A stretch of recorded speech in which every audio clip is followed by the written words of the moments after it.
من الشیطان الرجیم بسم اللہ الرحمن الرحیم فما استمتعتم به منہن فآتوہن اجورہن فریضہ۔ السلام علیکم ورحمۃ اللہ وبرکاتہ۔ اللہ پاک نے سورہ نساء کی آیت نمبر 24 میں ارشاد کرنا ہے، اور تم جن عورتوں سے نکاح کرنا چاہو تو ان کا مہر انہیں حسب دستور ادا کرو۔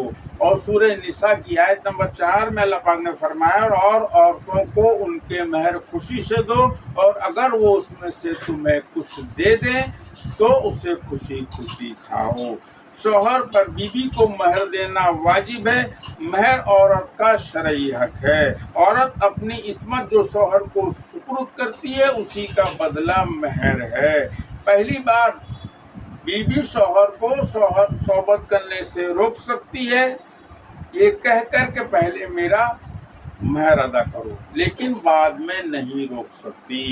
ناجن مہر معجل اسے کہتے ہیں جو بیوی سے صحبت کرنے سے پہلے ادا کیا جائے۔ یہ مہر فوراً ادا کر دینا چاہیے، کیونکہ کوئی انسان یہ نہیں جانتا کہ اس کو موت کب آئے گی۔ اس کا ذکر سورہ لقمان کی آیت نمبر 34 میں اللہ تعالیٰ نے فرمایا، اور کوئی جان یہ نہیں جانتی کہ کس زمین پر اسے موت آئے گی۔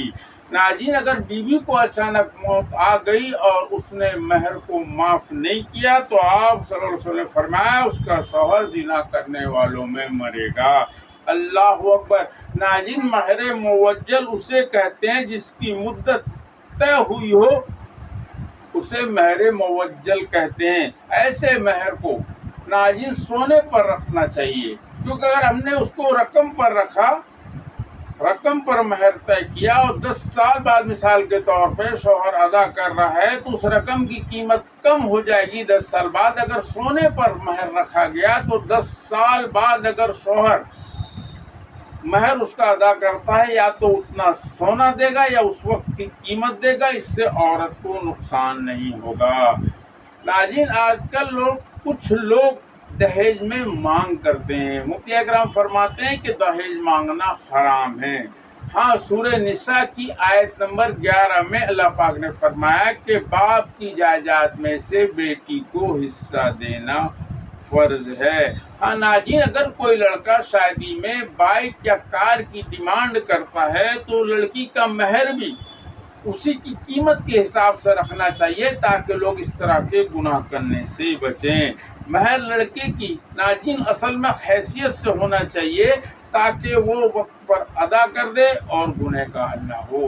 امیر المومنین کے دور میں ایک بار آپ نے آرڈر پاس کیا تھا کہ عورتوں کا مہر زیادہ نہ باندھا جائے۔ اس پر ایک خواتین نے آپ سے عرض کی کہ امیر المومنین سورہ نساء کی آیت نمبر 20 میں تو اللہ تعالیٰ نے فرمایا کہ عورتوں کو جو تم ڈھیروں مال دے چکے ہو اسے واپس نہ لو۔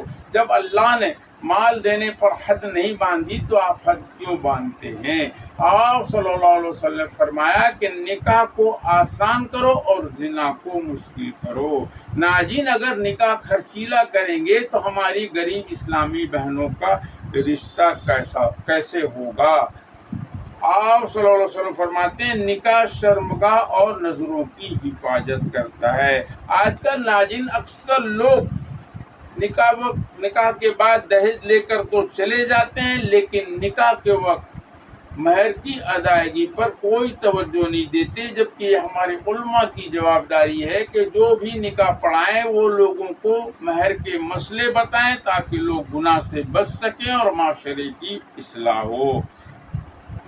کوشش یہ کرنی چاہیے ناظرین کہ مہر نکاح کے وقت ہی ادا کر دینا چاہیے۔ جیسے آپ کی مثال کے طور پر جیسے آپ کوئی دکان سے سامان لیتے ہیں اور اس کی قیمت ادا کرتے ہیں، ٹھیک اسی طرح ادا کرنے کی کوشش کرنا چاہیے۔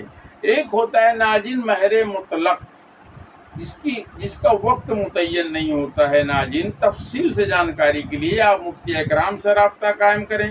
استغفر اللہ، چینل فالو کریں، ویڈیو شیئر کریں۔ السلام علیکم ورحمۃ اللہ وبرکاتہ۔